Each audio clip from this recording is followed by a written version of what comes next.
Guys, meron tayong ipapakita sa inyo. Ito ay magic fruits. So, kukuha tayo ng isa dito guys. Tapos, kakainin natin. Pag kinain natin to, magiging matamis na. Ang dami niyang bunga guys. Ang daming bunga.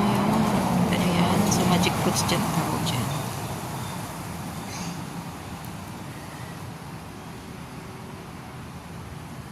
So, ito guys, babalatan natin bago natin siya kainin.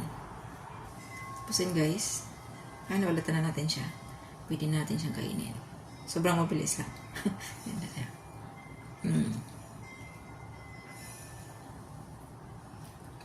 Yan. Tapos kain din ng kalamansi.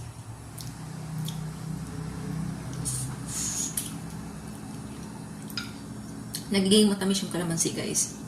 So yun yung ritual pag kumain ka ng magic fruits. Kahit gaano kaasim, magiging matamis. And guys, thank you for watching.